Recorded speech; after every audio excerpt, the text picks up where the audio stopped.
பிகைன் Woods நேயர்களுக்கு வணக்கம். நான் கவிஞர் நாமத்துக்குமார் பேசுகிறேன். என்னுடைய நேர்கள்னால இப்போ நீங்கள் பார்த்துட்ருக்கீங்க.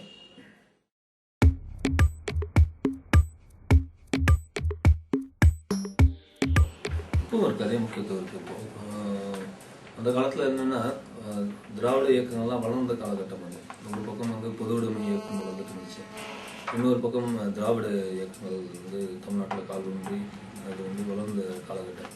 அதனால் அவங்களுடைய கொள்கை பிரச்சாரம் எல்லாமே வந்து பாடல்களில் தான் பண்ணாங்க. குறிப்பாக வந்து பட்டுக்கோட்டை கல்யாண சுந்தரம் பொது உடைமை இயக்கத்தோட பிரச்சாரங்கள் பண்ணார். இந்த பக்கம் கண்ணதாசன், புலவன்பித்தன், அப்படி வந்து நிறைய பாடலாசிரியர்கள், எம்ஜிஆர் எழுதின பாடல்கள் எல்லாமே வந்து திராவிட முன்னேற்ற கழக கொள்கை பாடல்களாகவே அமைஞ்சது. ஆக அப்போது கவிஞர்கள் வந்து மக்கள் மத்தியில் மேடைகளிலும் முன்னிறுத்தப்பட்டார்கள். அப்புறம் எல்லா கவிஞர்களும் அரசியல் இயக்கத்தில் இருந்தாங்க. இப்போ கண்ணதாசன் காங்கிரஸ் வந்தார், திரும்ப திமுக வந்தார், மறுபடியும் காங்கிரஸ் பண்ணார். அப்படி இருந்ததுனால மக்களுக்கு நடுவில் போய் பேசக்கூடிய வாய்ப்புகள் இருந்தது. இப்போ வந்து அதே முக்கியத்துவம் இருக்குது. ரெண்டாவது இப்போ வந்து என்னென்னா, இப்போ முன்ன கவிஞர்கள் என்னென்ன முக்கியத்துவம் கிடைச்சதோ அதை விட அதிகமாகவே இப்போ கிடைக்குது. வரிகளை நல்லா ரசிக்கிறாங்க. படப்பின் தளத்துலேருந்து பாடல்கள் கேட்டு நடிகர்கள்லாம் தொலைபேசியில் கூப்பிட்டு பாராட்டுறாங்க. அப்போ சமூகத்துலேயும் பெரிய அங்கீகாரம் முன்ன இல்லாத அளவுக்கு இன்னைக்கு வந்து மீடியா நிறைய. அதனால் வந்து இப்போ வந்து ஒரு நடிகருக்கு எந்த அளவுக்கு ஒரு மஞ்சள் வெளிச்சம் இருக்கோ அந்த வெளிச்சம் வந்து பாடலாசிரியர் மேலேயும் இப்போ விழுந்திருக்கு.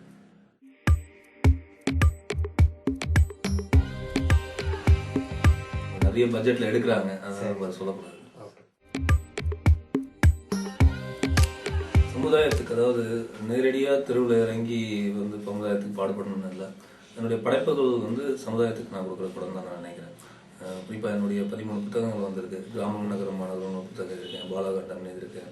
அதாவது எந்த தேசத்தில் இலக்கியம் செழித்திருக்கிறதோ, இலக்கியம் மக்களுக்கான மொழியிலே மக்களுக்காக எழுதப்படுகிறதோ அந்த தேசம் வந்து ஆரோக்கியமாக இருக்கும்னு சொல்லுவாங்க.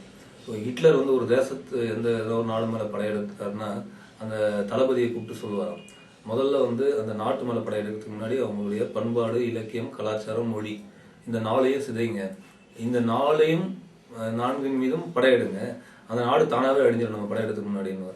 அந்த மாதிரி இலக்கியத்தில் என்னுடைய பங்கு என்னென்ன பண்ணணுமோ நான் பண்ணிட்டு தான் இருக்கேன். அதுவும் இல்லாமல் வந்து இப்போது வந்து இலக்கியம் தவிர்த்து பாடல் வரிகளில், திரைப்பட பாடல் வரிகளில் சமூகத்துக்கு என்ன பண்ணணும் அப்படின்றது பண்ணிட்டு தான் இருக்கேன்.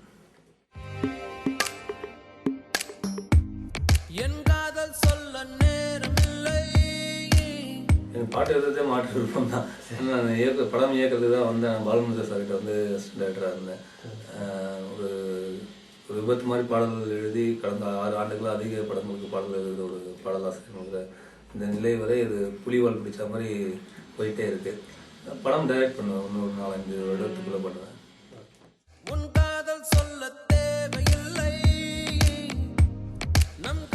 ஒன்றும் ஏன்னா எல்லா இசையமைப்பாளர்களும் பண்ணிட்டு இருக்கேன். இவன் கூட வந்து நான் நிறைய படங்கள், முழு பாடல்கள் எழுதுனதுனால 20 படங்களுக்கு முழு பாடல்கள், இப்போ ஒரு 8-10 படங்களுக்கு யுவன் காம்பினேஷன் முழு பாடல்கள் எழுதிட்டு இருக்கேன். பையா, பூபதி பாண்டியனோட படம், தில்லாலங்கடி, அப்படி வந்து தொடர்ந்து ஒர்க் பண்ணிட்டு இருக்கோம். அதனால அந்த கட்டர தமிழ் ராமோட படம், இப்படி முழு பாடல்கள் எழுதுறதுனால அது அந்த மேலே தனியாக ஒரு வெளிச்சம் வருது.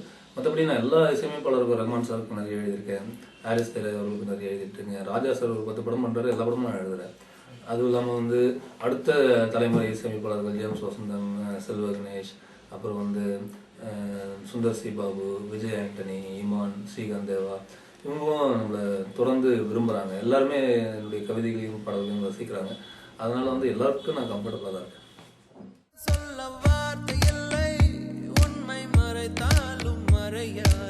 ஓரளவு கணிக்க முடியும், மொத்தமாக வெற்றி அடையும்னு சொல்ல முடியாது.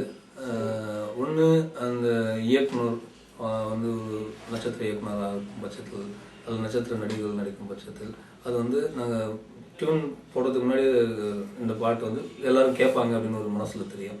அந்த பாட்டு வந்து ஓரளவுக்கு டியூனு லிரிக்கு நல்லா அமைஞ்சாவே அது ஹிட் ஆகிடும்.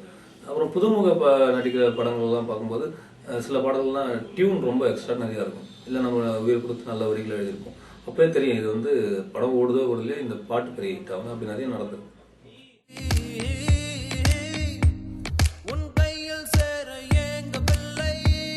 இப்போ நான் ஒரு ஆங்கில நாவல் எழுதிட்டு இருக்கேன், சில்க் சிட்டின்ட்டு. அது 7 வருஷமாக எழுதிட்டு இருக்கேன். இந்த வரும் ஆண்டு அது வெளிவரும்னு நினைக்கிறேன். அப்புறம் தினகரன் வசந்தத்தில் என்னுடைய திரைப்பட பாடல் அனுபவங்களை தொடராக எழுதிட்டு இருக்கேன். அது புத்தகமாக வரும். என்னுடைய திரைப்பட பாடல்கள்லாம் தொகுத்துட்டு இருக்கேன். அது வரும்.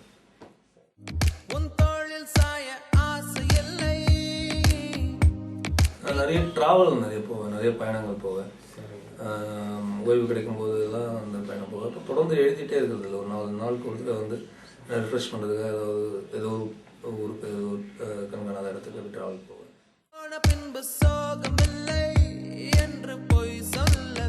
அது எல்லா தமிழரும் பாதித்த ஒரு பெரிய இன அழிவு தான் அது. மறுபடியும் தமிழர்கள் எல்லாம் இன்றைக்கு உலக நாடுகள் முழுக்க சிதறி இருக்கிறார்கள்.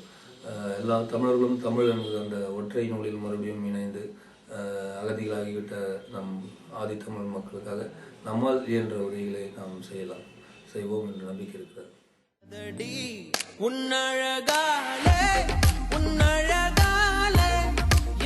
தனியாக சிவாஜிக்கு எழுதுனதப்போ பாட்டு பற்றி பாராட்டிருக்காரு.